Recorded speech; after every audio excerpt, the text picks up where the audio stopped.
And, our administration has obviously made it clear that that's not the stance and what we want from the volunteer spirit.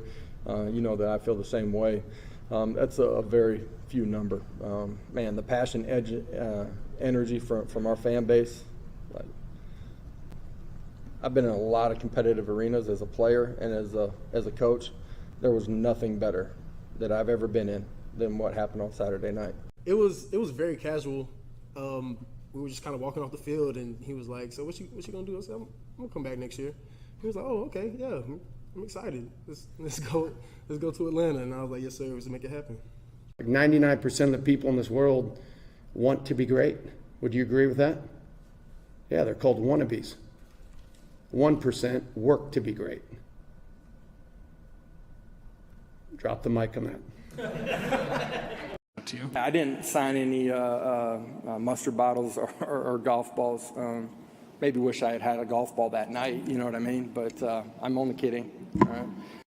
There on the field, the pride of the Southland band crisply marches into the Giant T.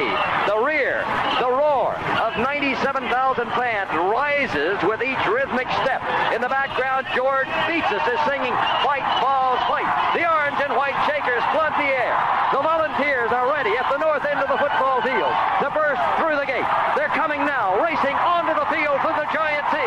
In that magic moment that says, wherever you are, it's football time in Tennessee. Welcome to the Talkin VAWLS Network. My name is Boogie Bentley. Good Monday morning. Hope you guys are having a great start to your day. I hope you got your cup of coffee poured, sitting at the table ready to talk a little Vol football. Man, this is quickly becoming my favorite stream outside of NCAA. The NCAA 13 stream's a lot of fun. Love hanging out with the guys last night. Had a good time. Doing the same thing we're going to do today. We're going to talk some Tennessee football. A lot to get into. We're going to talk about Bru McCoy. We're going to talk about Vol Twitter kind of starting this big fight, this big push against USC. We're going to talk about USC doubling down with their stupidity and how Austin Price came back, fired at him. We're going to look at that. We're going to look at Bru McCoy's eligibility. We're going to talk about Lyn-J Dixon, and then we're going to listen to Josh Heupel's comments from his press conference on Friday.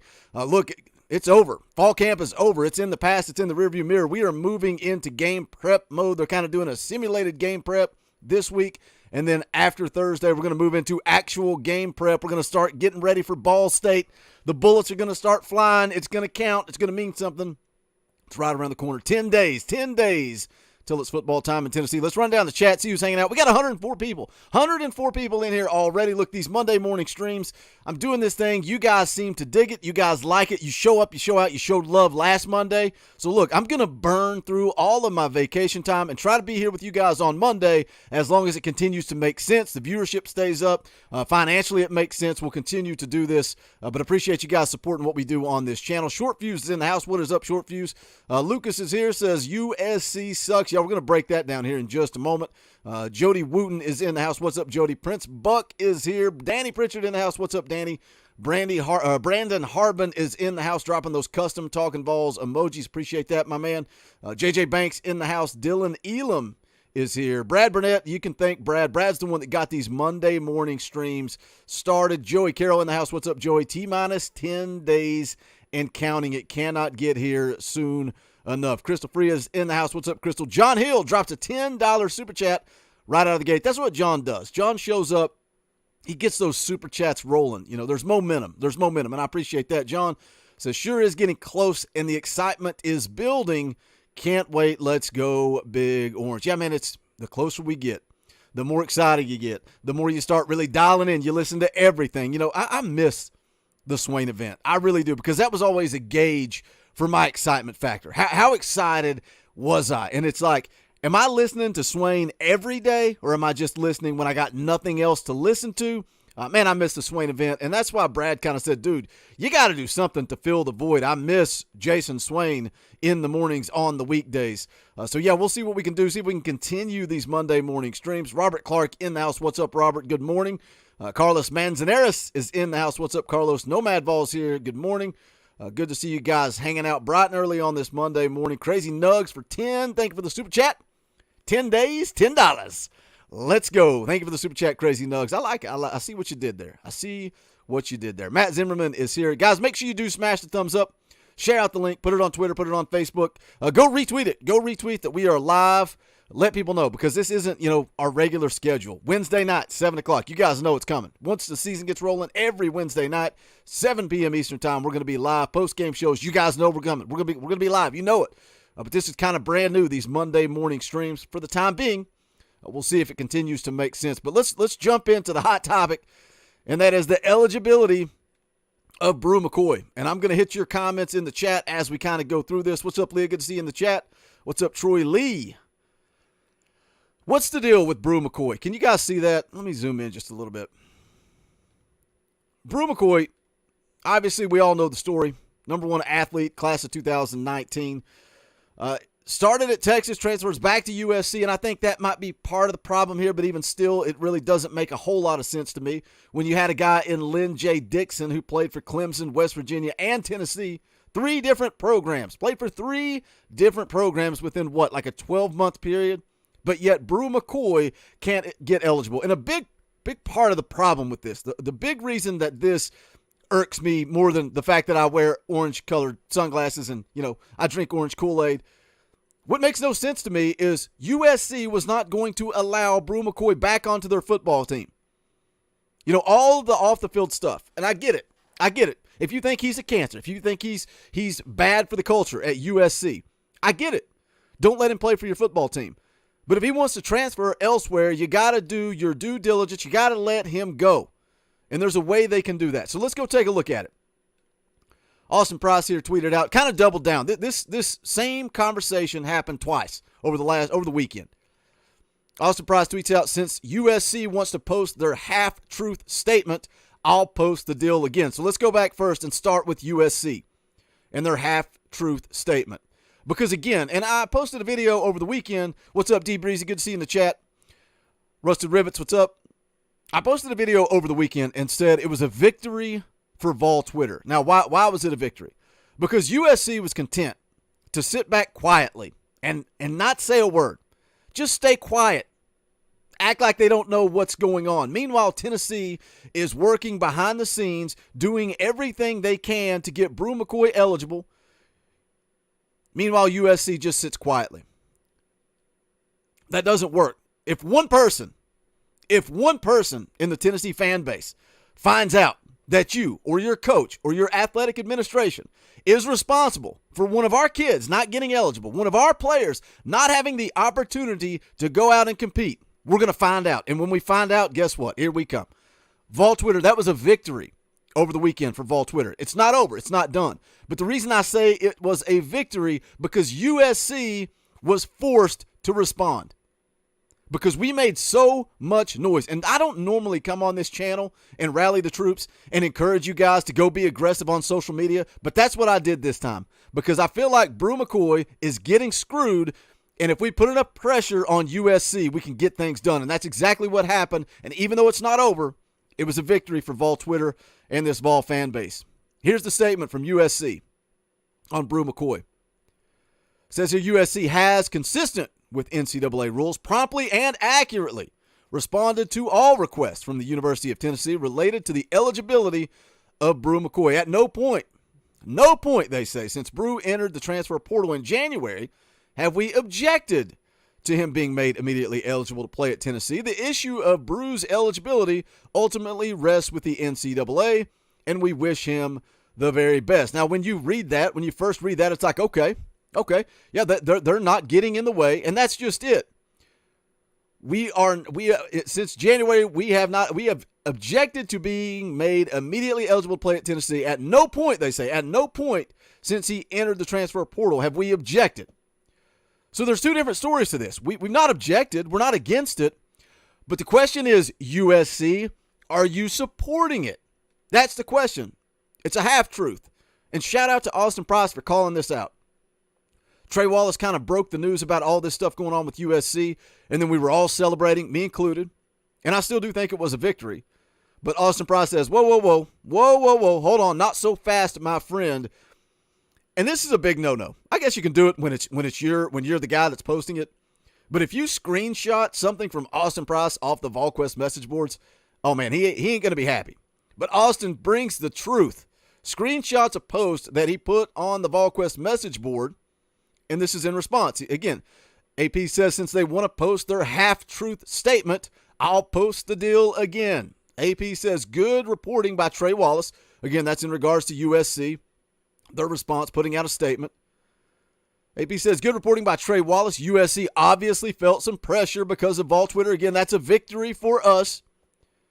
And emails and so on and so forth. He says, with that said, their statement is bathed in half-truths, as they can still control his eligibility with a signature on an NPO. That is a non-participation opportunity form. Now, what does that mean? What is an NPO? Basically, what that says is he is not going to be a part of this football program. Again, Brew McCoy kicked off the USC football team. All charges dropped. Do they allow him to come back? No, they don't allow him to come back. It's like cancel culture. They don't allow him to come back. There's no evidence. There's no proof. The charges were dropped. Brew McCoy is an innocent man. But they caved to the pressure. They're worried what people will think, what people will say. Now, again, to talk out of both sides of my mouth here, if they truly felt like Brew McCoy was going to be a locker room cancer, or he was going to impact the culture, I have no problem with them not allowing him back onto their football team. No problem at all with that. That's a coach's decision. But what an MPO says is that he's not going to have an opportunity to participate at our football program, but he would be eligible. He would be eligible here. He's academically eligible. There's no other reason, but he is not going to be a part of our program. He can go somewhere else. It is basically a free and clear. It is a waiver saying that he could transfer to Tennessee and be immediately eligible, and the NCAA would not have to get involved at all. Would not have to get involved. So when you go back to the statement that USC put out, at no point since Brew entered the transfer portal in January have we objected to him being made immediately eligible. So in other words, yeah, we didn't object. We didn't say, no, we don't want him eligible. But again, did you help him? Did you sign the MPO? Because it's all in the hands of USC, and they want to put the blame on the NCAA. John Hill in the chat says he may not be an innocent man. The charges were just dropped. Exactly. But what else do we have to go on, right? YouTube guy kind of following it up. I agree, guys. You're not wrong. You're not wrong. But what else can we go on? Can you destroy a man's life? Can you remove his opportunity to go out and play college football, go out and make a living? If there's not enough evidence, if the charges were dropped, Nick in the chat, innocent until proven guilty. Exactly. Derek Rogers says it's wrong to keep him from playing somewhere else. Let's go back up to Austin Price, talking about the MPO form. He said USC had indicated multiple times to both Tennessee and the family that they were going to do so, but now have refused to do it and have put this on the NCAA. So again, we didn't object. We're not getting in the way. We're just not going to help him. So again, here we are. It's crunch time. It is crunch time. We're 10 days away from kickoff, and now Tennessee is having to go through this fight with the NCAA. And again, USC had indicated multiple times to both Tennessee and the Bru McCoy family, recruits committed to USC. Are you watching? Are you listening? Are you paying attention? And you know, it's funny, the USC fans that fight back on Twitter, on social media. Oh, this is, you got a free transfer. Our recruits don't care. They got a free transfer. Yeah, you do. But what if? What if you're in this situation? What if you need USC to sign an MPO so you can go somewhere else? Recruits, are you watching? How much of this has to do with Lincoln Riley and his hatred of Coach Josh Heupel? How much of it's personal? You guys really going back and forth in the chat on whether or not he's innocent or guilty. And I get it, but I just think it's irrelevant to the situation. I don't think that you can, again, I compare it to cancel culture. I don't think you can come and destroy someone's life if they were not proven guilty. That's all I'm saying. Whether or not Brew McCoy is innocent, that's between him and God. That is, at this point, that's all you can say. That's not what my point is about. My point is you can't destroy someone's life if you don't have enough evidence. Put yourself in that situation.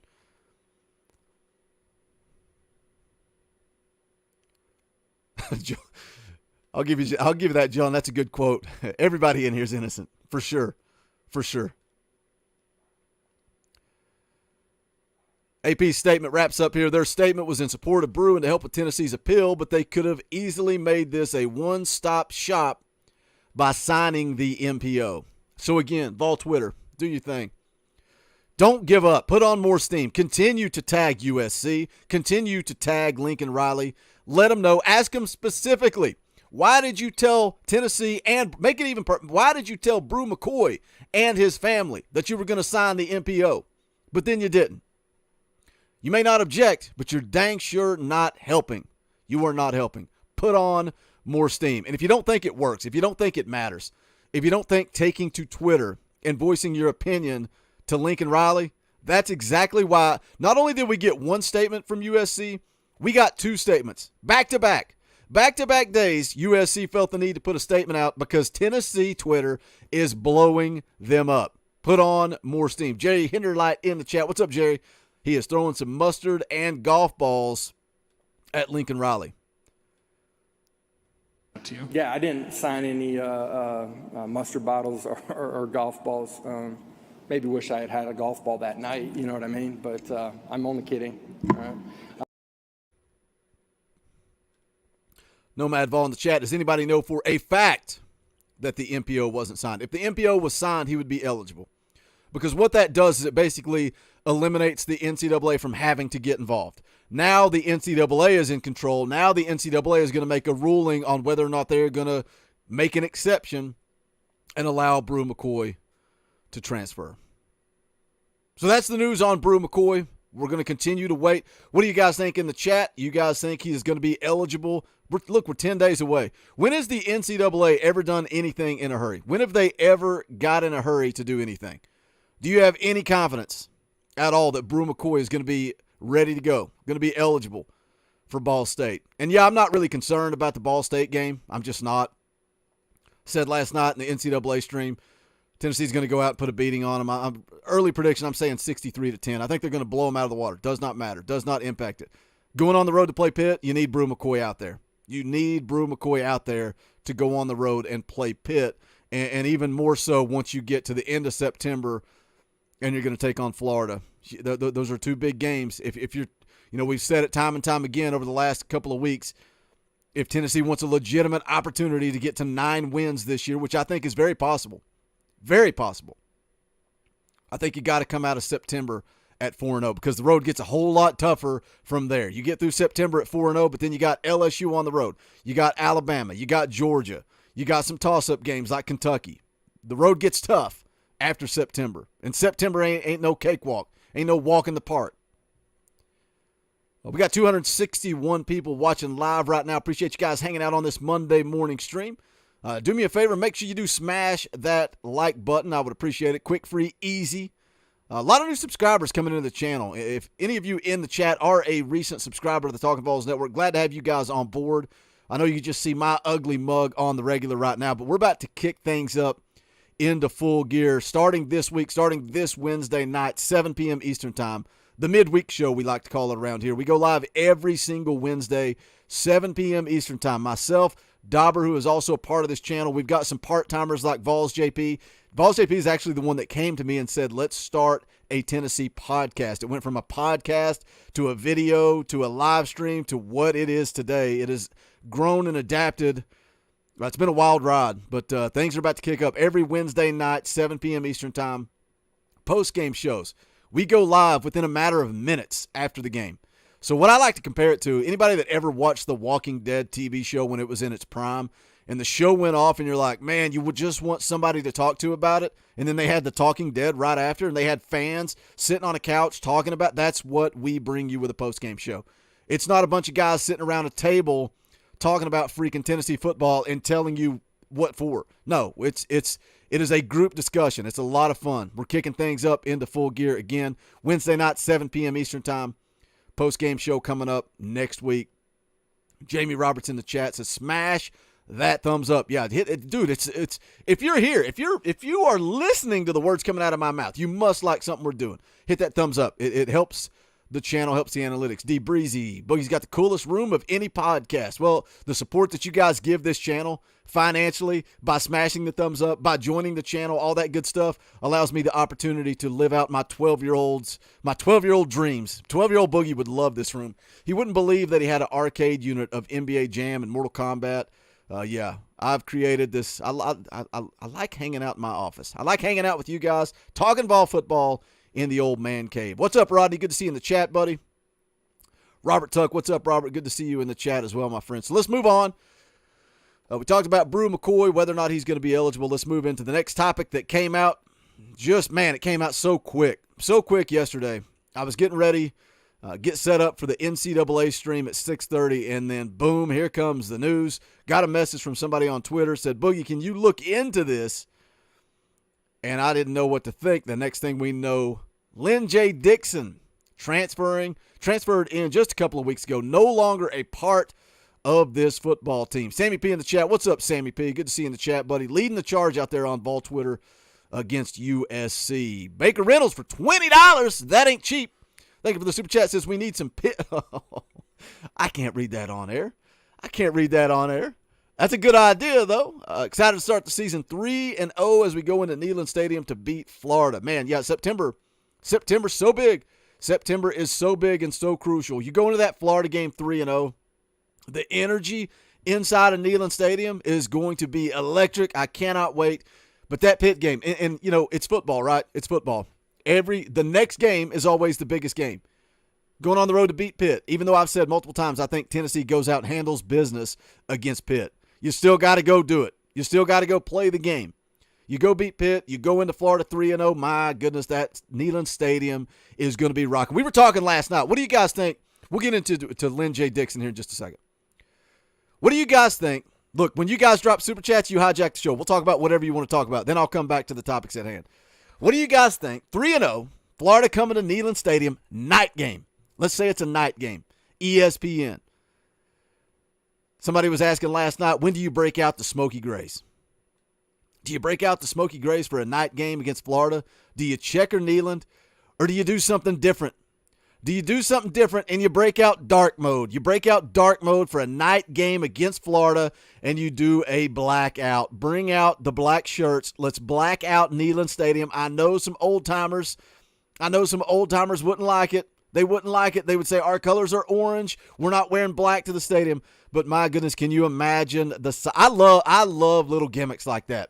I love checkering Neyland. That's cool. I like dark mode, dark out, blackout, whatever you want to call it. Maybe they just call it dark mode. Everybody in the stands wearing black, players in the black unis in the dark mode. Dude, that stadium would be absolutely electric. Now, Smoky Grays, I like them too, but I like dark mode for Florida if it's a night game. Now, if it's a 3:30 kick on CBS, then maybe checker Neyland, go Smoky Grays.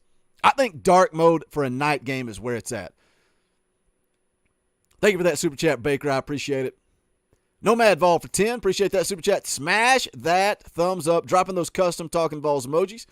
I appreciate the old tip in the tip jar. If you guys want to drop those custom Talkin VAWLS emojis, feel free. If you don't have them, you can join the channel. Hit that join button down below. Little as 99 cents a month or up to $10 a month. You support what we're doing. Look, it gives me the opportunity to do this right here. Right now, I'm still working my regular day job, which I absolutely hate, but I'm taking vacation time to kind of test the waters and see what this would look like if I was going live on Monday mornings. Now, if I have the opportunity to quit, maybe we would do a couple of morning streams, couple of days a week, continue the night streams as well.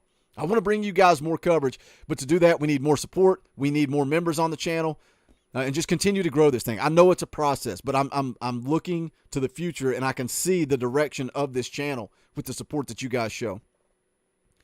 Crazy Nugs for 5. Thank you for the super chat. Can you just explain the relationship between Riley and Heupel and why there's animosity there? Listening on 1.5 speed to catch up. Hilarious. Well, they had a relationship at Oklahoma, right? Now, was Lincoln Riley, was he, I can't remember the exact details. I just know that there's animosity. Was Lincoln Riley brought in as the offensive coordinator after Josh Heupel was fired. Somebody in the chat's going to know the exact story there. I just know that there's beef, and they are not friends. They do not get along. So does that play into it? Is that a factor for it? We'll see what the chat has to say about that. Again, I don't know the exact specifics. I just know that there is animosity there. And Crazy Nugs, if you're listening on 1.5 speed, I'm surprised you can understand anything coming out of my mouth. A. Scott Bennett for 5. Thank you for the super chat. 262 viewers. We should have 264 likes. Wait, how does that math work? Is that Scott Steiner math? I appreciate the super chat. Scott Bennett, thank you for that, my man. Let's see here. Leah Lancaster says, your show gets me pumped up. That's because, you know what? Sometimes, like last night, I didn't really feel like streaming. But once the lights come on and we start talking Tennessee football, I become an absolute lunatic. I'm sure you guys can hear it in my voice. I start getting fired. I start visualizing dark mode for a night game for Florida. And I just start getting fired up and I start yelling and screaming. It's look, we're all like-minded. It's in your blood the same way as it's in my blood. Buying at Clay for 10. Thank you for the super chat. Dark mode Bama. Wife and I are going to the third Saturday in October for the first time. If Tennessee finds a way to beat LSU and you roll into that game undefeated, it's going to be 3:30. It may be 3:30 anyway. And that would be a good one for Smokey Gray. Like I said, Smokey Gray for a 3:30 kick or a day game. Dark mode for night games, just how I feel. But I'm never mad. And you know these kids love the dark mode, man. Thank you for the super chat, Clay. I appreciate that, buddy. Robert Tuck for 2. Let's hit USC's Twitter. Riley and recruits hourly. Put on more steam. I agree, Robert. Let's put the pressure on. Put the pressure on. No, Danny, Brew McCoy didn't leave. He's just not eligible right now. Brew McCoy is not eligible. We touched on that to open the show. All right, let's talk about Lyn-J Dixon. Thank you for that roll of super chats there. Let me actually update the leaderboard. Baker Reynolds with the $20 super chat. You know, I say this all the time. If I knew how to use OBS, I wouldn't have to sit here and manually type this in. But I'm an idiot when it comes to technology, so I got to sit here and type and ramble off random stuff at you guys while I do. But that's why you like this show, right? It's not professional. It's just some dude sitting in his man cave talking Tennessee football. What's up, Dakota? Good to see you in the chat, buddy. Let's see. Baker Reynolds, 1990. I got you updated on the leaderboard, Baker. Appreciate that generous super chat. Let's talk about Lyn-J Dixon. Again, the news broke over the weekend. Getting ready to go live last night for the NCAA stream. Got a message from somebody on Twitter asking what the deal was. I had not heard this, man. Lyn-J Dixon, a guy. Again, you go back to when he transferred in, and you can say what you want. I said it at the time when he transferred in. This coaching staff did a good job. Every person, every player that they looked into in the transfer portal, all the running backs that they looked at, Ramon Jefferson is a guy that had some baggage, and they passed on him. And you know, at one point, it was that Ramon Jefferson was trending to Tennessee. Everybody thought he was coming to Tennessee. And then all of a sudden, Tennessee passes on him. Now, some people don't want to pay attention. They don't want to listen to the truth, and they want to say he chose elsewhere. That's not the case. Tennessee passed. There were some other guys. Jamar Gibbs is a guy that had some, heavy interest in Tennessee. Now, I'm not saying he was coming to Tennessee, but the interest was there. But this coaching staff passed on him. And again, that is because of locker room chemistry. That's because of the culture that Josh Heupel's created. And I think that they passed on a lot of guys that were in the portal for the sake of chemistry. Appreciate that, Doug. My Beat Florida shirt just came in on Saturday. So ready. Going to my first UT Florida game in several years. That's awesome, Doug. Appreciate you picking up a shirt, buddy. I think this coaching staff did a great job, vetting players, seeing who would fit.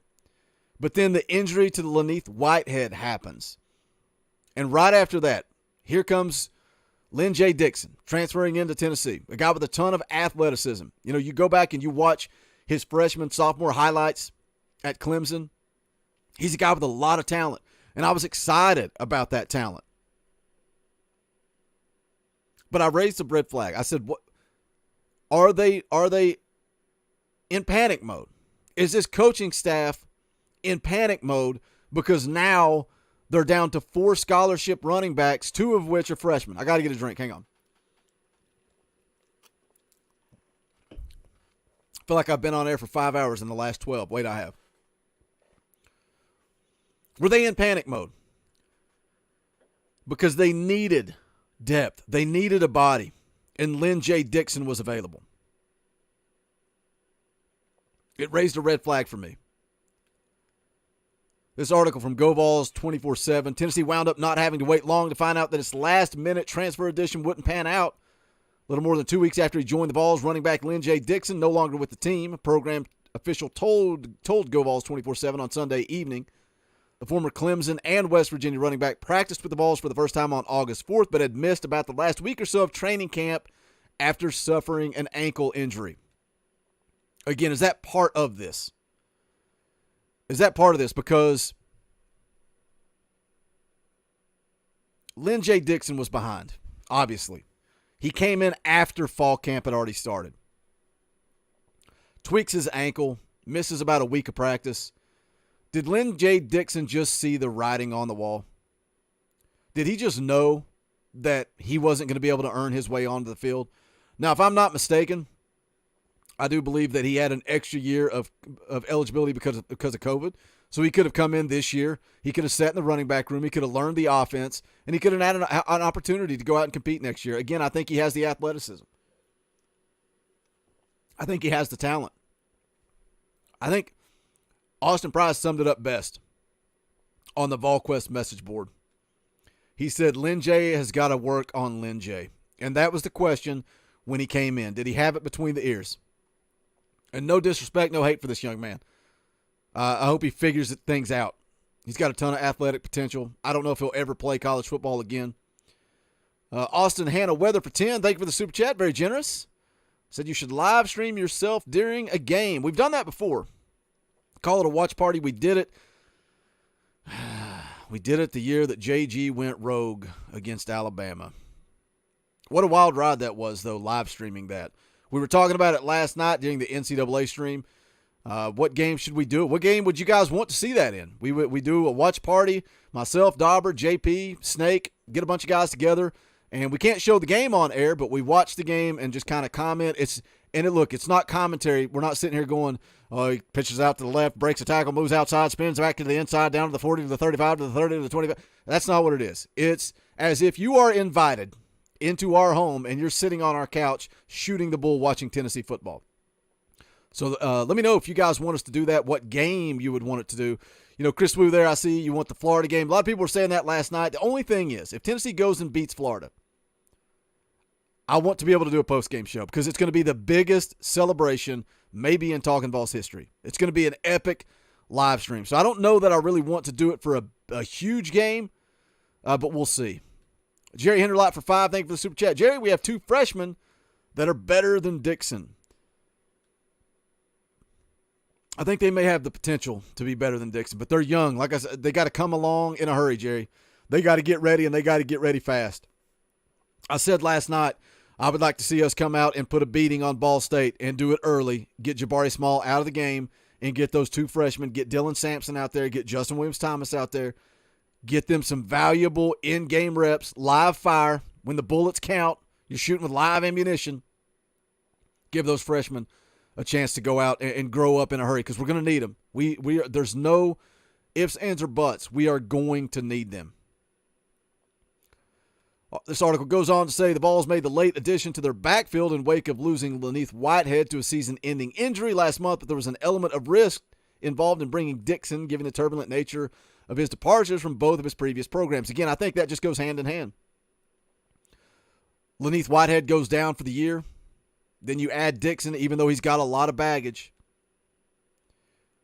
Says here he went into the transfer portal 4 games into his senior season at Clemson. After going through spring practice at West Virginia, Dixon was back in the portal in late June. Tennessee had hopes of him becoming a legitimate contributor to the backfield, but that certainly was contingent on Dixon. Again, it's all on him. It was all on him. You had the opportunity. Says his abrupt departure will leave the Vols with 4 scholarship running backs: junior Jabari Small, sophomore Jalen Wright, freshman Dylan Sampson, and Justin Williams-Thomas. What's so concerning is the fact that Jalen Wright's been banged up.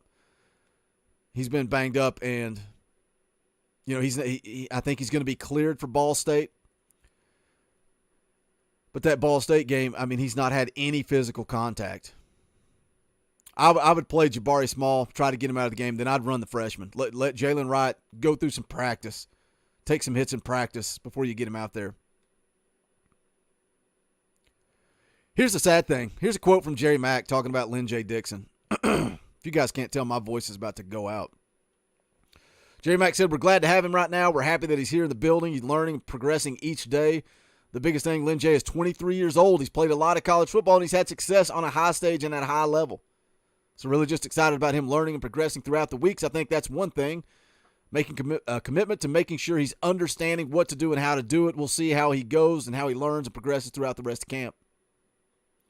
I think this coaching staff had high hopes, but I think this coaching staff knew that it was a gamble.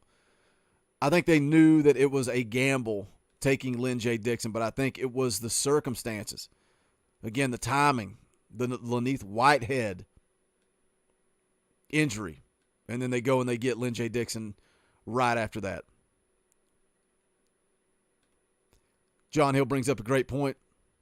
Dixon was released from West Virginia, and he was released from Tennessee. We talked about that last night.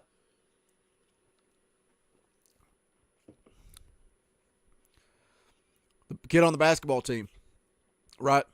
The kid on the basketball team transferred in from Auburn, goes into the portal, transfers again, immediately eligible. Why is that? What's up, Eric? Good to see you in the chat, buddy.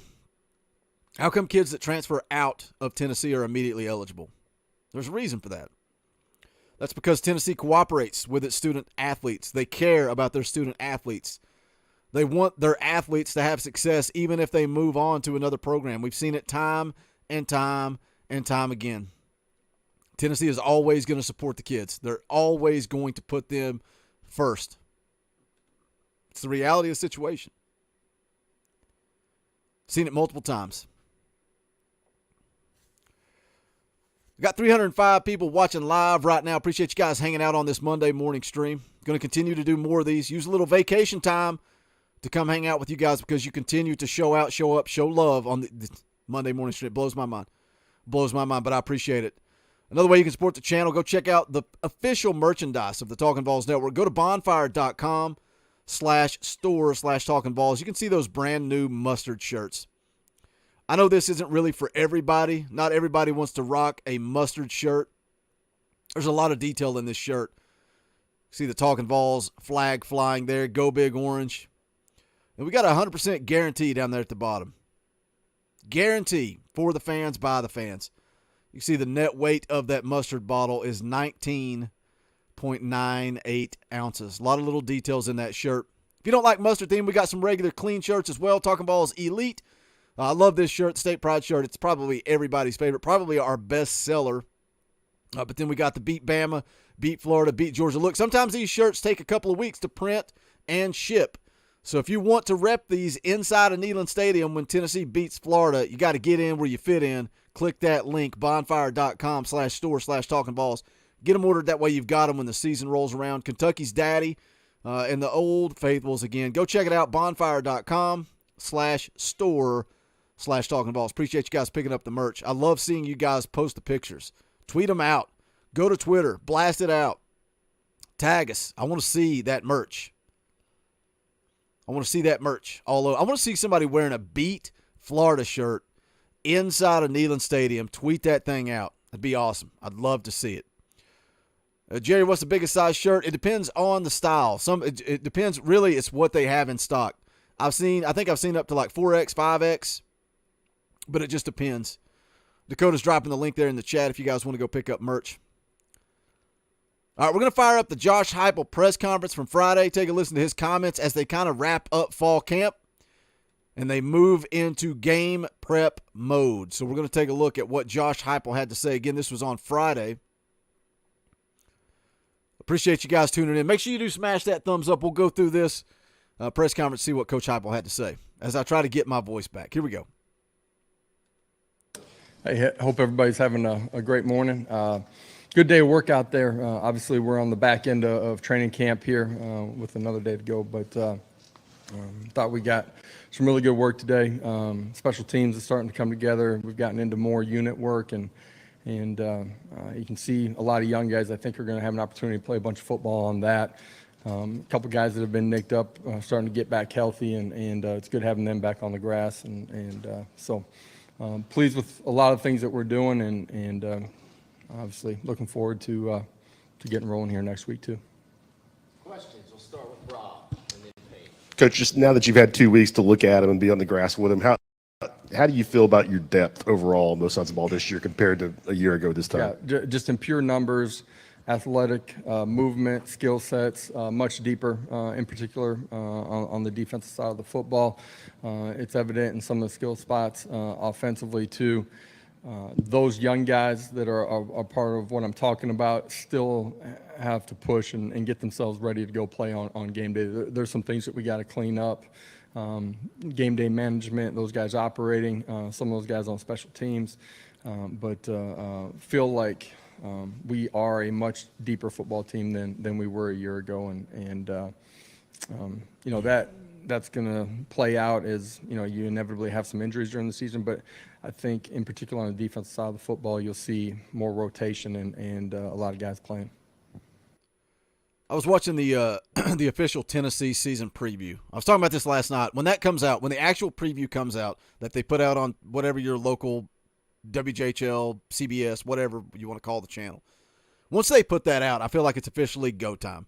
And something that Josh Heupel was talking about on that is, and he said, I've never talked about this before, but he said, when I came in, we were devastated by the transfer portal. He was like, especially on defense, the number of guys that transferred out, we were absolutely depleted on the defensive side of the ball. And I feel like this coaching staff has done a nice job in the portal. We saw it last year. Of course, Juwan Mitchell didn't really play out.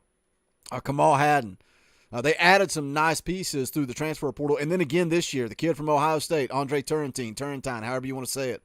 Wesley Walker, adding him through the transfer portal. Last year, Caleb Tremblay, Dejon Terry, a guy that's still around. Dejon Terry's a guy that I think could end up, making some impact on the inside, on the defensive line. But he talked about how, they were just so depleted by the portal when he came in. They were kind of behind, and we all knew that. We talked about that as a fan base. We were regularly talking about it. But I love that Josh Heupel doesn't make excuses. He just comes in and he does his thing, and he goes out and he wins more games than any of us expected him to win, but he doesn't make excuses. I love that. Go back to Jeremy Pruitt, and when he came in, and the first thing he said in one of his first press conferences was, we don't have enough talent here, so I'm going to go recruit it. What do you think that does to your locker room? What do you think that does to everybody in that locker room that is putting on those pads, putting on that jersey, and going out to play for you? Do you think they have any respect for you? You just spit in the face of your entire team to make an excuse for yourself of why you're not going to have success in year one. Josh Heupel came in, and the first thing he did is what a true leader does, and that's listen. He sat down and he listened. He asked his football team, what do you need from me? And he sat down and he shut his mouth and he listened. And that's what a leader does. And Josh Heupel gave this football team what they needed. He loved on those kids. He believed in those kids. And that's how you see a culture change. That's how you see guys that go out and don't care and they quit. You talk about Jeremy Pruitt teams quitting in the second half, in the fourth quarter, when your back's against the wall. That's something we never saw a Josh Heupel coach team do last year. That's because they're in it together. It's because Josh Heupel knows how to lead. But the reality of the situation is when he came in, the depth on defense was destroyed. Absolutely destroyed. But I love where they're at now. And another quote from Josh Heupel I loved is somebody asked him, about being just efficient, about being good enough on defense. And he said, we're not just going to be efficient. We're going to be elite on defense. And then he referenced back to the glory days. That's what Tennessee was known for, elite defense. I love it, man. I love it. No nonsense, no excuses. Puts it all on his shoulders, takes responsibility. He's done that in the losses. He said it starts with me and my coaches. Always. But I think the depth on defense is definitely improved. Again, we're not where we want to be. We're getting there. We're getting there through recruiting and through the transfer portal. And that's something when we talk about the running back position and how we need depth at running back, you're going to have an opportunity to go do that in the transfer portal after this year. Maybe you'll get a guy like the Robinson kid from UCLA. Maybe you'll flip him. I don't know, probably a coin toss. But if not, I trust that this coaching staff is going to go get somebody in the portal. Let's hear some more from Josh Heupel on Friday after practice. At this point, what unit has been impressing you the most? I don't think that there's one unit that's impressed me the most. There's things in every unit, every position group that, man, we got to clean up before we get to game day. I think, our special teams, there's some really positive things with some young guys on those units. But we got, essentially 2 weeks yet before we get to kick off. We'll get into some game prep mode late next week probably. But there's a ton of positives from every position. Some things we got to work on too. We've heard about a number of young guys, especially freshmen, that have sort of flashed at different times in camp. At this point, what indicators are you looking for? Execution, body language, anything that tells you they're ready to actually play? Yeah, body language matters. Being able to reset from the previous play and go compete and execute on the next one. This is a game where every play makes a difference. For all 11 that are on the field, you're not going to win every battle, but you got to be able to reset to the next play. So the ability to handle that, handle the coaching, not make the same mistake, continuing to progress. We're, I don't know how many, 15 practices in right now. You've seen some of that from those guys. From scrimmage 1 to scrimmage 2, a big tell is just the jump that those guys are able to make and take some of the things that they saw in a real live situation in the first scrimmage and apply it in scrimmage 2. And we've seen that from a bunch of those guys. There'll be some young guys that week 1 are going to play a bunch of minutes. There's going to be some young guys that will continue to earn that playing time as they go through the season too. So it's a constant, race against yourself to become the best that you can. How much do you guys put into that? Crazy Nugs with a $2 super chat. Thank you, Crazy Nugs. Appreciate that. 311 people watching. He says, go smash that like button. Yeah, quick, free, easy. If you like what we're doing, hit that thumbs up. You don't have to drop super chats. You don't have to join the channel. You don't have to buy a T-shirt. But if you like what we do, just hit the thumbs up. Quick, free, easy. I would appreciate it. But thank you, Nugs, for the super chat. How much do you guys put into that? It's a little bit of coach speak, a little bit of Butch Jones isms kind of in there. Snapping clear, right? Forgetting the last play, body language. Josh Heupel talked recently about the difference between hoping you win, thinking you can win, expecting to win. How much is that in athletics? How much is that belief in yourself when your back's against the wall, late in the game, fourth quarter, last drive, down by 6, you need a touchdown to win the game? How much does that actually matter, believing that you can win? I think there's been a lot of close football games in recent history, and it's battered ball syndrome for a fan to be sitting on the couch and just always expect the worst. I feel like that's where we are at as a fan base. But what about a football player? How much does that actually impact? But I think Josh Heupel truly believes that, and I think he has seen that, and I think he has seen a football team that was broken, a football team that didn't expect to win, and now they've kind of turned that corner, and now they're expecting to win. The quote from Hendon Hooker when he said he was coming back, and he said, let's just go to Atlanta. I think everybody in that locker room expects to go to Atlanta. I do. I think they believe that they are good enough, and they expect to go win an SEC championship. Josh, a couple things. Do you like where your receivers are as far as beating press coverage? It's something that we've been intentional at, dating all the way back to spring ball, being able to work releases against, press coverage. We spend a bunch of time doing that in good on good through our one-on-ones too. Our guys have grown a bunch in understanding how to attack different techniques that they're going to see on the other side of the line of scrimmage. Feel like, the tools that those guys have incorporated into their game, and some of them are a little bit different than others, just in who they are and their body types.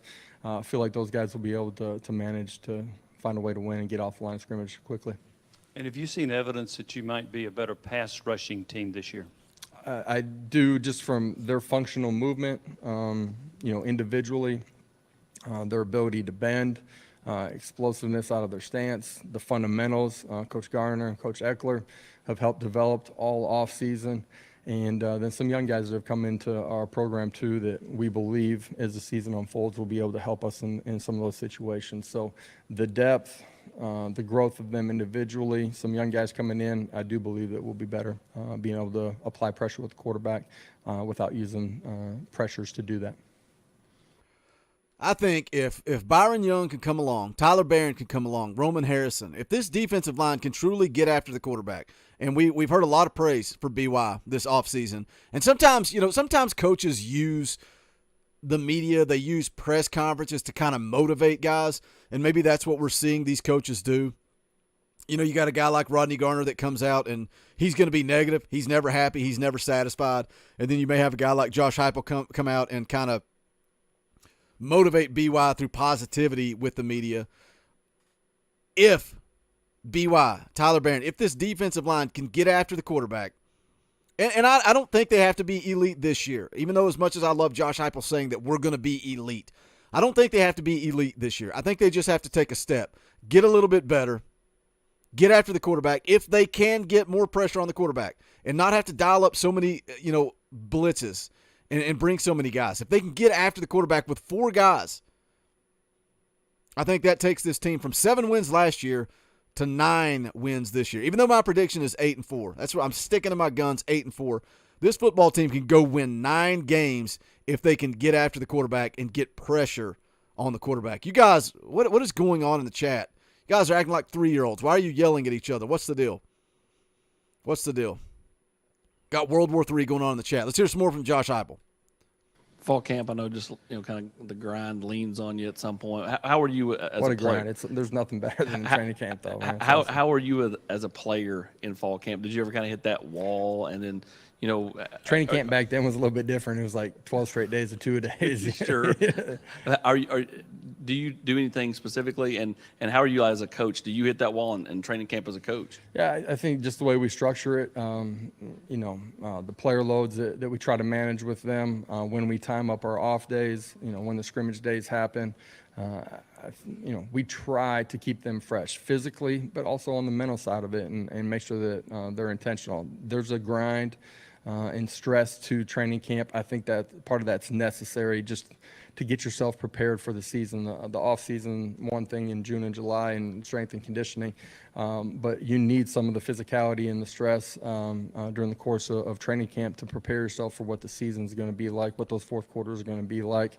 Our practice habits are a lot better than they were a year ago. In some ways, we've been able to play and practice cleaner, and we got to do that here the next couple of weeks. Make sure we got everybody healthy when we kick off on Thursday night. I'm excited to see how this team finishes this year from a, again, talking about depth, going back to depth, and then he's talking about finishing games in the fourth quarter. I like where they're at depth-wise, but also from a physical standpoint. Look, they look bigger, they're faster. That's one thing this coaching staff has clearly done across the board, is add more speed. But when you've got that extra depth, and when you're in better shape, can they finish? Can they finish those games in the fourth quarter?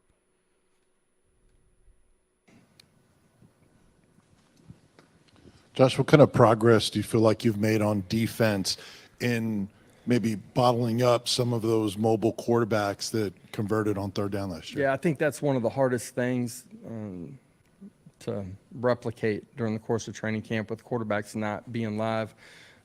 You also want them to stay away from the fray. As quarterbacks' hands are coming through, trying to keep those guys in the red jerseys healthy. In rush integrity, understanding the design of the scheme and what your job is in it. That's the front 4 guys, some of our twist game. It's also, our pressures. There's times where, we're bringing the linebacker or safety off of the edge. Being able to manage those situations is going to be critical. I did a couple of things that were different this year. There were some opportunities where some of the younger guys, we put them in a live situation with the quarterback. I think those little things will add up to us handling the quarterback in a better way when we kick off. That obviously a huge problem last year, scrambling quarterbacks. But Rodney Garner talked a lot about that too, and something they focused on throughout camp is gap integrity, staying in your gaps, getting pressure, but staying in your gap, keeping that quarterback bottled in. But I think we can stop that with better linebacker play too. And I've said it multiple times. I'll continue to say it. I'm excited about this linebacker room. And I get people that are concerned, people that, Juwan Mitchell say that he didn't give us what we expected. But Juwan Mitchell was a guy that was beat all to pieces. He showed up on campus last year, beat up, needed to have surgery, but he was trying to tough it out. Coaching staff sat down with him, and they thought the best thing for Juwan Mitchell and the best thing for this football team was to go ahead and take care of that shoulder. So that's why he was out the remainder of the year. I think we're going to see a different Juwan Mitchell this year, and maybe I'm wrong. But I like Brian Jean-Marie and his statements about Juwan Mitchell, talking about him being in the best shape and being as healthy as he's been since arriving on campus last summer. You've also added some depth. Again, that linebacker room just absolutely destroyed last year. You lost both starters in Henry T and Crouch. Both guys gone. So you got some reps for guys like Aaron Beasley, for guys like Page. Obviously, Jeremy Banks is who he is. He's going to be the leader of this defense, period, hands down, no questions asked. He is the leader of the defense. I think this linebacker room could be a lot better. I don't even know if we're going to have Juwan Mitchell side by side with Jeremy Banks. It'd be interesting to see. But the bottom line is you can rotate those guys. You can rotate them. And that's going to, when you, again, talking about depth, talking about finishing games, when you got four guys at the inside linebacker position that have experience. They're upperclassmen. And when you have those four guys, you can rotate them and keep them fresh, keep them healthy, getting into those late games, also getting late into the year. And I think better linebacker show, or I'm reading a comment as I'm talking, better linebacker play is going to get that quarterback to the ground. It's going to help stop some of that scrambling quarterbacks. My wife just got home. Now the dogs are going absolutely nuts. Welcome to the Talkin VAWLS Live Monday morning show. Chaos inside of Boogie Bentley's house with barking dogs. Let's hear more from Josh Heupel. Coach Hendon and Cedric are probably your two most known commodities. What have you seen from them in camp? Has there been anything that they've done that's even surprised you, even though you've seen what they can do on Saturdays? Yeah, I don't think surprise would be the right word, just because of how they've worked all off season and their growth and what we're doing. So different than we were a year ago at this point. Just their understanding of what game day is going to look like, how to function inside the system, and obviously they both grew. I do think, through the course of training camp, we've gotten here on the back half. We've been able to push the ball down the field and win more of those one-on-one situations. The consistency of throw and catch between those two has continued to get better. I feel like, they're both playing at a really high level right now. Coach Beck here, along the same lines of what Austin was asking. You talk to the players and they talk about how much better, how much more efficient it is in year two of your system. What about from your standpoint being year two? Yeah, just the continuity that we've had inside of our building, really our entire staff, young and old coaches coming back, obviously Kelsey stepping into the full-time role at the wide receiver spot. But, for our players from the first day that they got back in January, we've been able to just, it's not about how it's going to feel or look inside of the meeting room, the communication piece. It's just been about going and competing and becoming your absolute best. For us as a staff, more in sync, clearer lines of communication, understanding the expectations, the layout of training camp, how that unfolds, being able to grow from year one to year two, and just some of the situational football, how we practice to help our players for it to be more game-like, and be prepared when kickoff happens. So some of those small things that we've changed and grown in pay huge dividends in just the lead up to kickoff and the preparation for our players. Roger Gerald with a $2 super chat. Appreciate that. Roger says, what does the blue wrench mean and why do I want one? Those are moderators of the channel. What they're here to do is if trolls come in or somebody starts getting out of line, they can delete messages, ban people from the channel.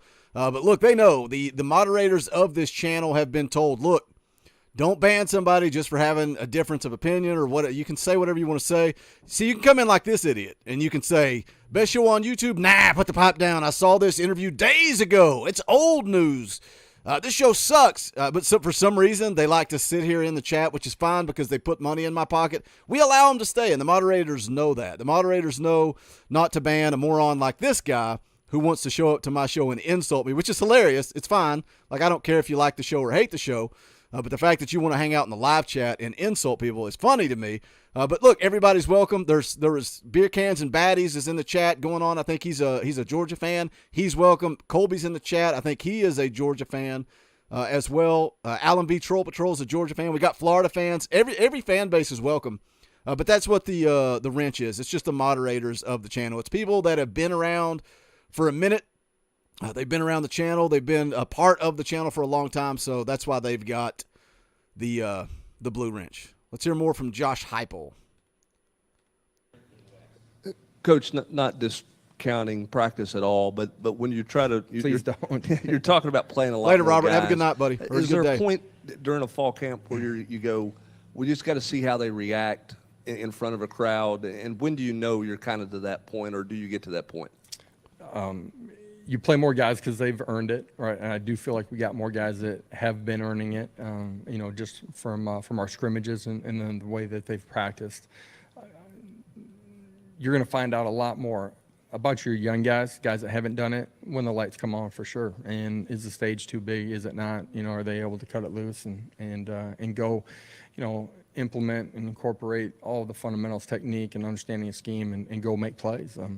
We anticipate, we try to put them in those stressful situations. At the end of the day, game day's its own thing, and so we'll find out a little bit more about those young guys for sure. Our veteran guys that have been playing, you have a pretty good understanding how they're going to react to those situations.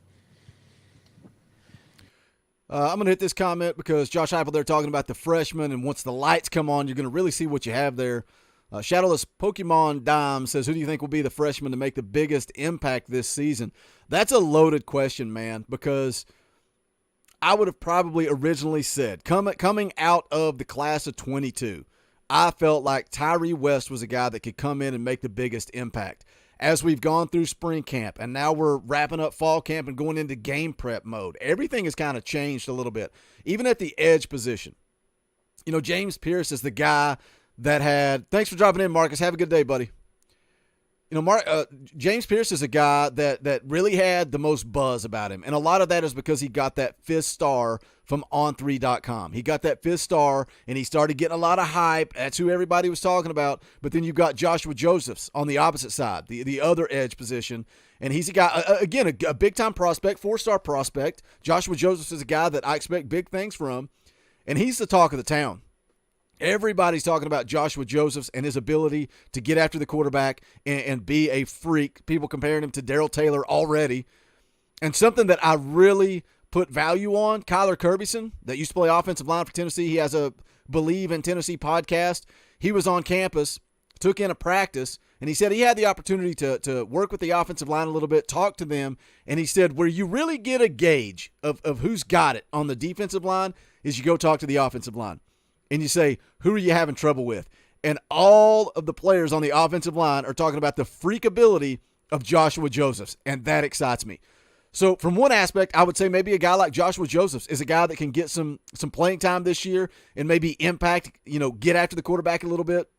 I don't expect any of these freshmen to really start and be a major player, but they will have an opportunity to make some plays. Squirrel White, obviously a guy that's getting a ton of hype. I think he's a guy that you could throw out there and get a little something from.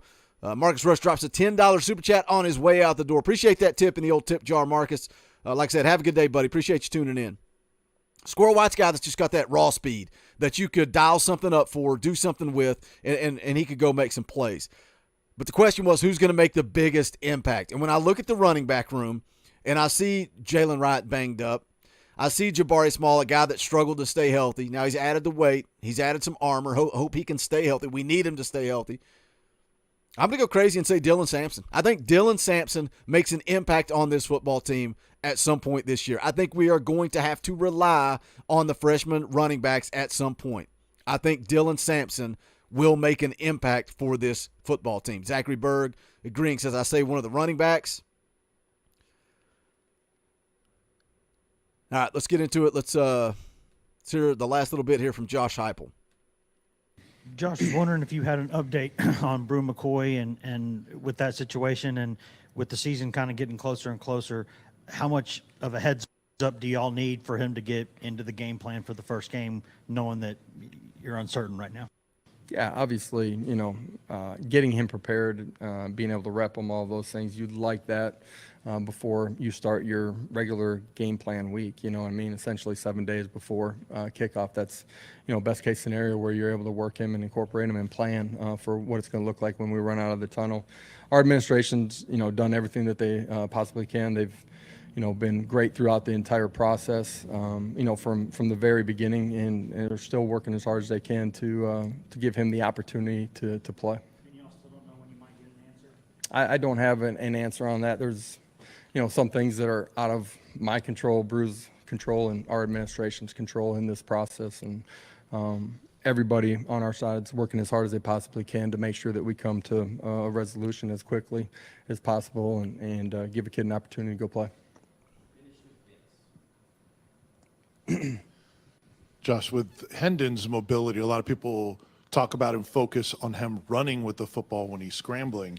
But what about him as a thrower on the run? Where is he in your eyes? Accurate. He's doing a much better job than early last year, keeping his eyes down the football field. You guys have probably seen it out at practice. We've put a huge emphasis on when he breaks the pocket, it being a pass play, not a run play. And our guys understanding out on the perimeter where they need to get open, understanding space and how to function once the original play call breaks down and you go into the second design of the play. And that can and needs to be a big part of our game. There's going to be times that he pulls it down too, and he's got to do a great job with his feet, take care of the football, and make sure that we're continuing to get to the next set of downs, but also take care of himself too. Again, that was Josh Heupel's press conference following practice on Friday. Media coverage is going to really start to dwindle off. Josh Heupel's a guy that he gives you a lot of access throughout fall camp, throughout spring camp. I love the way he lets all of his coaches talk. He lets all of his position groups talk. Even threw the freshmen out there, man. Threw the freshmen out there, let them talk a little bit. I love that. But the media access really starts to dwindle off once you get into the season. They get less access to practice and stuff like that. Still get media coverage. But that was Josh Heupel's press conference to wrap up Friday's practice. I do want to share this. We talk a lot about recruiting. We talk about NIL. And, somebody on VolQuest put me on blast one time and said, Boogie, you've got one of the biggest platforms, if not the biggest platform, for Tennessee athletics on YouTube. You got to do a better job promoting Spire Sports Group. So I tried to do that, started talking a little bit about Spire Sports Group. I've had a relationship with those guys for a while. We had James Clausen on last year, kind of broke down NIL and what it means. And look, it's the world of recruiting in 2022. You're going to have to pay players. Spire Sports Group, a lot of people are saying the #1 collective across the country. So what does that mean as a casual fan? We got 330 people watching right now. If we all are able to contribute $5, it's $5 a month, $20 a month, $25 a month, whatever it is, they pull that money together, and you can do that by going to the link that is in the description. We are an affiliate with Spire Sports Group, and what that means is if you click our link, which is in the description, they kick a little money back to us, but also they are tracking at all times. They are tracking. We get enough steam, we get enough momentum, we may get access to some players for appearances on this channel. It is what it is. We'll see how it plays out. But again, if you click the link below in the description, go join the volunteer club, and they've got several different tiers set up. And as you can see right here, it says 90% support the student athletes. 90%, right there, I'm highlighting it. 90% of every dollar generated goes directly to the athletes.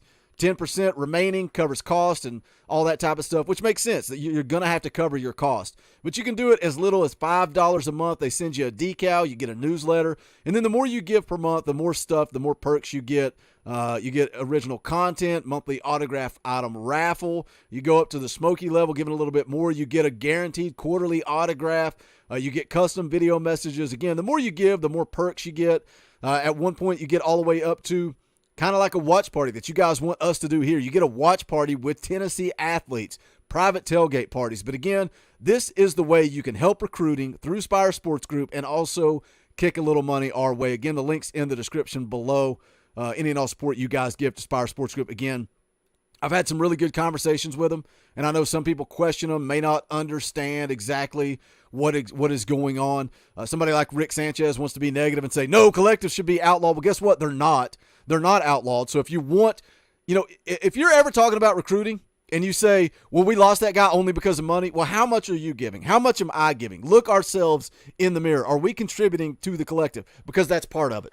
And that's just the world of recruiting. And if you can't afford it, you don't want to do it, I get it. I get it. It's not for everybody. But it is how we as a fan base can help in the world of recruiting. But I think we're going to wrap this thing up. If you guys haven't done so yet, please, please, please hit that thumbs up on the way out the door. I would greatly appreciate it. Let me hit this super chat real quick from G. Smith. Thank you for the $2 tip on the way out the door. Hashtag Go Big Orange. Thank you, G. Smith, for that. I appreciate that. Look, you guys once again showed up, showed out, showed love. Again, I'm trying to do these Monday morning streams to kind of get a gauge on where we go with this thing moving forward. It's gone well so far. Again, you guys have shown up. Over 300 people watching both Monday morning streams. You guys have been very generous with the super chats.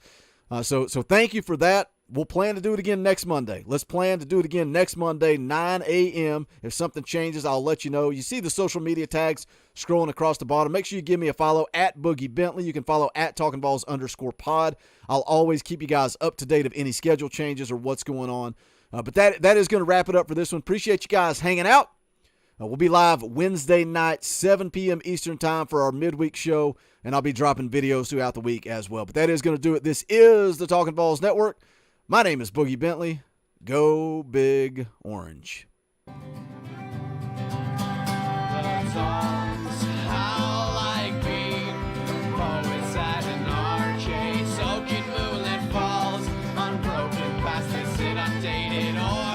That we charge.